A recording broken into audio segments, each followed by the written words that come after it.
So you mentioned the N1. What do you think as far as the evolution of it? Because you know you're a pioneer in that, and I just remember from the first tape with Skip, you know, tape 3, which your tape was the one where you had to buy the sneaker, right?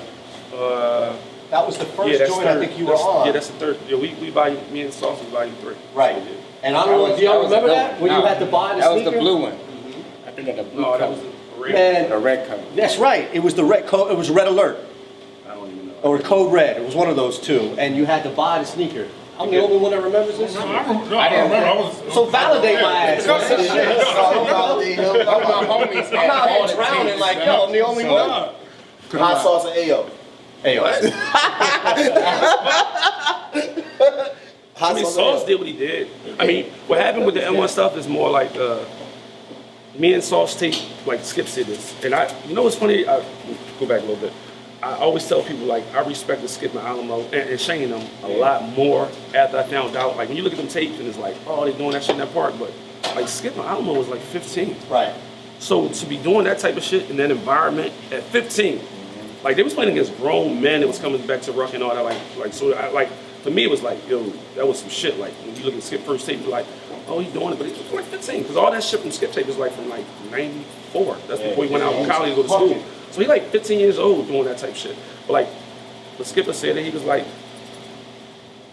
him and I was like, me and Sauce tape really pushed N1 further because for the country it's not just New York.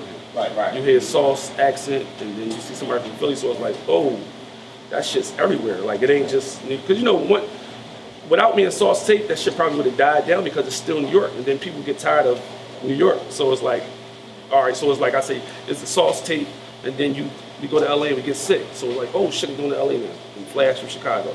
And then it's, oh shit, we got a white boy. So now it's like, it elevates. Who, Fest? Fest is from fucking Selma, Oregon.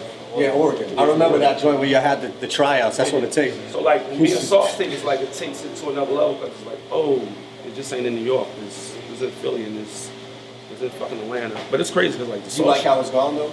The shit was fun. I mean, we fucked basketball up, but. Well, I'm saying though, you're going through this good rant about how the kids are and everything now. But we didn't. I'm saying we fucked basketball up. But he ain't game already.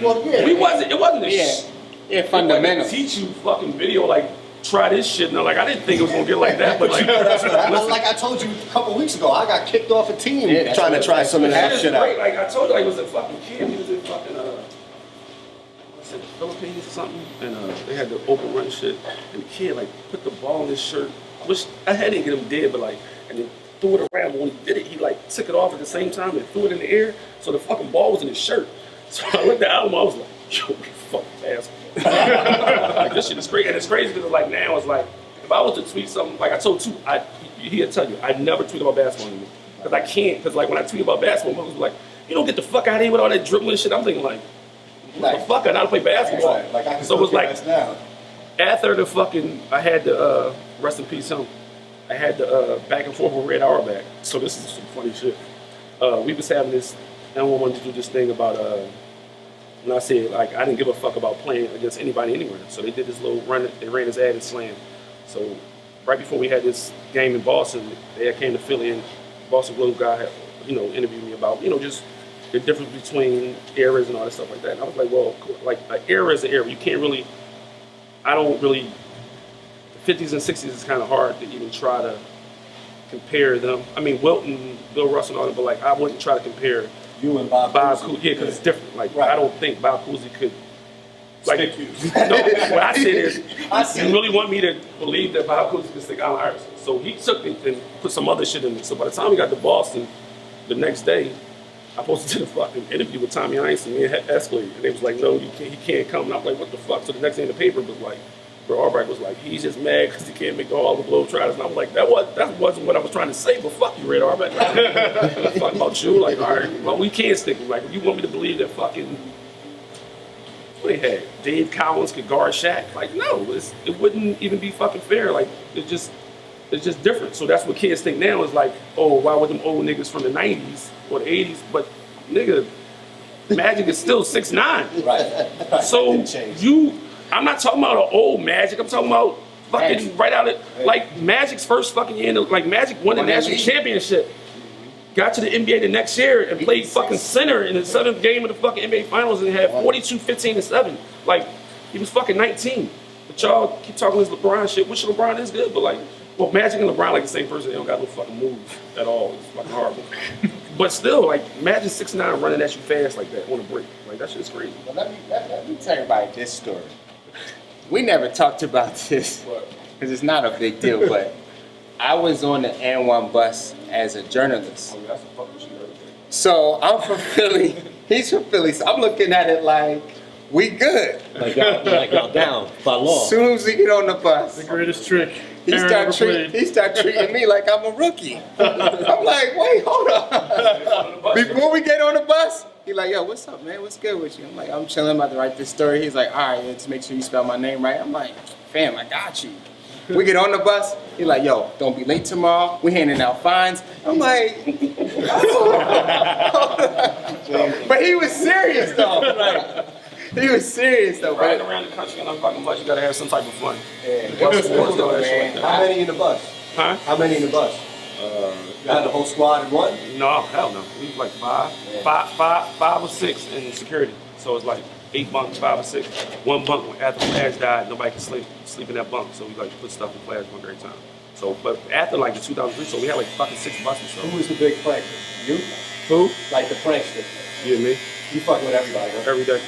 Just new shit. Cause you riding like you gotta do something. Like you just can't be sitting on the. Everybody want to go to sleep and shit like that. I'm like, fuck that. I throw water in people's bunks. Get the fuck out. Who'd you mess with the most besides AG? Was there one person that you knew, like, no matter what you said, you get under their skin and just fuck with them, and knowing if they had a bad moment or something, you could even push it even further? Probably escalated. Oh, the bus drivers. The bus drivers hated it. They hated it. They fucking hated this. Angry man is security. Oh, yeah, Angry Man. Yeah. Angry Man. He didn't. He just wanted to be, security. But like, you fucking on a bus for 3 months, motherfucker. Get personal. Like you just fucking, just sitting there like a real fucking like. What's the fucking the people in front of the Queen? What's some like that? yeah. All fucking that. Yeah. That's how angry Fucking have some fun. I used to like literally do dumb shit like put ketchup in the shoes, all types of shit. That's what I was looking Used to fucking write his name on fucking orange juice and shit. I used to drink that shit. Who the fuck drunk orange juice? But it was fun. Like, but the tour was fun because it was like, I think it helped basketball because it's like if you got somebody like AI in the NBA and it's like they all coming down to him for braids and tattoos and shit like that, but then you see our shit, which is the evolution of that, and it kind of like helps them out a little bit and it helps everybody just be themselves.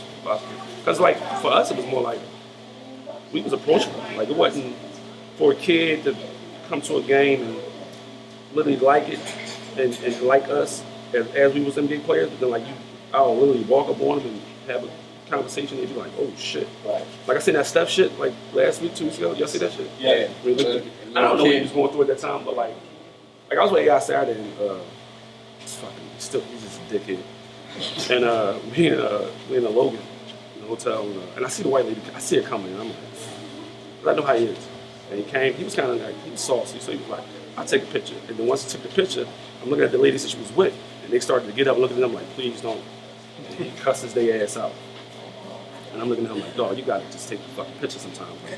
But you know, like he's not being a bad guy. He just always wanted to be regular. Like he'd rather you come up, shake your hand, what's up, Al Harris? Or hey, how whatever. And then that's it. Like he gets your pictures and he's signing and he's not with that. But it's funny because we went to the club that night and the fucking waitress, bottle girl, was about to leave and she came over like, could you sign this? And I turned around and before I even say it, he was like, where the fuck did you get a basketball from? Like, she had a basketball club.